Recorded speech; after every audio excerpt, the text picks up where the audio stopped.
बात है कि हस्ती मिटती नहीं हमारी, सदियों रहा है दुश्मन दौरे जमा हमारा। कुछ बात है कि हस्ती मिटती नहीं। दुश्मन सौदागर बनकर आया था तट पर और देखते देखते पूरे देश पर कब्जा कर लिया। हमारे बादशाह को रंगून की कैद में भेज दिया और हिंदुस्तान को गुलाम बना लिया। दुश्मन सौदागर बनकर आया था तट पर व्यापार करने।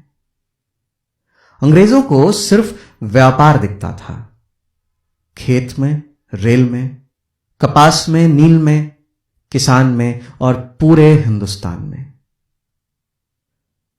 पर बंगाल का क्रांतिकारी खून कब तक सहता ये सब?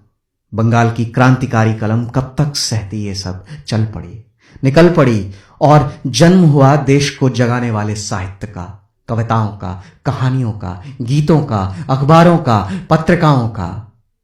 और ऐसी ही पत्रिकाओं में से एक पत्रिका थी अमृत बाजार पत्रिका। अमृत बाजार पत्रिका शिशिर घोष ने 20 फरवरी 1868 के दिन महज 32 रुपए में खरीदी गई एक लकड़ी की टूटी फूटी प्रेस से चालू की थी। पर बाद में यही पत्रिका देश के आक्रोश की आवाज बन गई, ईमानदार और तेज तर्रार रिपोर्टिंग की एक मिसाल बन गई और एक गुलाम देश की जगती हुई अंतरात्मा की पहचान बन गई, जिसकी लेनिन तक ने तारीफ की। कुछ बात है कि हस्ती मिटती नहीं हमारी, सदियों रहा है दुश्मन दौरे जमा हमारा। कुछ बात है कि हस्ती मिटती नहीं। अमृत बाजार पत्रिका ने प्राण फूंक दिए भारतीय स्वतंत्रता संग्राम में, बिगुल बजा दिया अंग्रेज सरकार की नीतियों के खिलाफ, आर्थिक शोषणों के खिलाफ, नागरिक स्वतंत्रता पर लगते हुए प्रतिबंधों के खिलाफ, हिंदुस्तानियों पर होते हुए रोजमर्रा के जीवन में अन्याय के खिलाफ अंग्रेज सरकार की ईंट से ईंट बजा दी। कुछ बात है कि हस्ती मिटती नहीं। हिंदुस्तान में हिंदुस्तानियों पर राज करती हुई हिंदुस्तान की सरकार के महत्वपूर्ण पदों पर हिंदुस्तानियों को ही हक नहीं, अधिकार नहीं, सरासर अन्याय था। आवाज उठाई अमृत बाजार पत्रिका ने। देश की बात करना, देशभक्ति की बात करना, देशवासियों की बात करना अंग्रेज सरकार राजद्रोह कहती थी।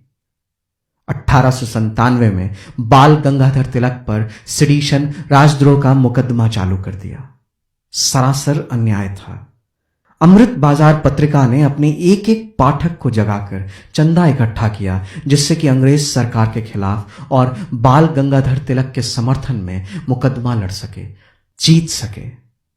पर जब जीत नहीं पाए और अंग्रेजी हुकूमत ने बाल गंगाधर तिलक को 6 साल की सजा सुनाई, तो अमृत बाजार पत्रिका ने आवाज बुलंद करते हुए उस निर्णय को चैलेंज किया, ये कहते हुए कि फैसला है या एक सच्चे देशभक्त को सबक सिखाने की कोशिश।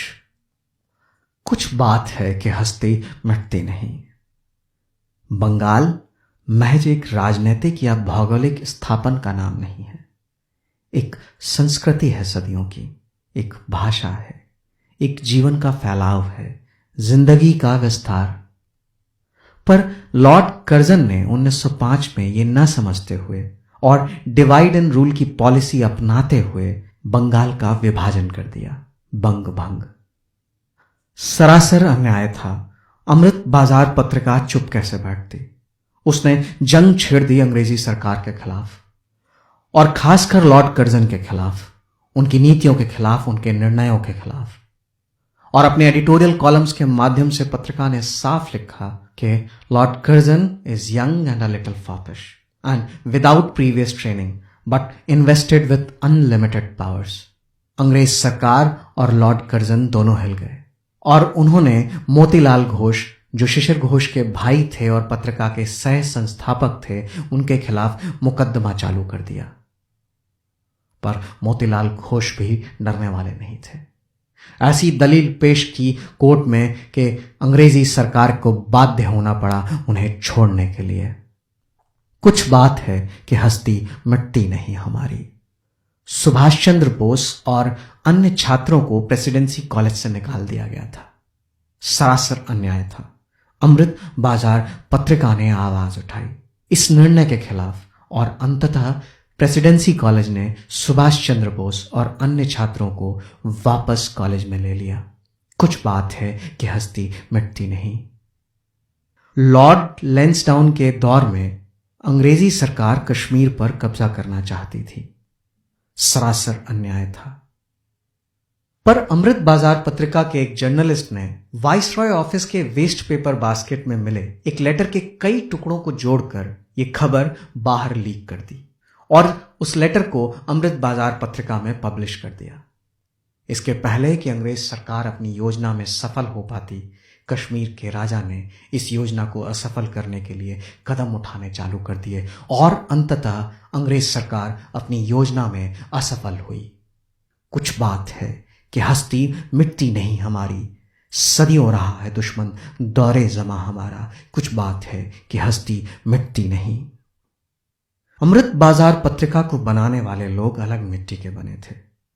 अंग्रेजी सरकार ने तमाम कोशिशें की उन्हें रोकने की, उन्हें तोड़ने की, उनके प्रवाह को धीमा करने की, पर वो रुके नहीं, टूटे नहीं, धीमे नहीं हुए, बढ़ते रहे और अंग्रेज सरकार की हर कोशिश को असफल कर दिया उन्होंने।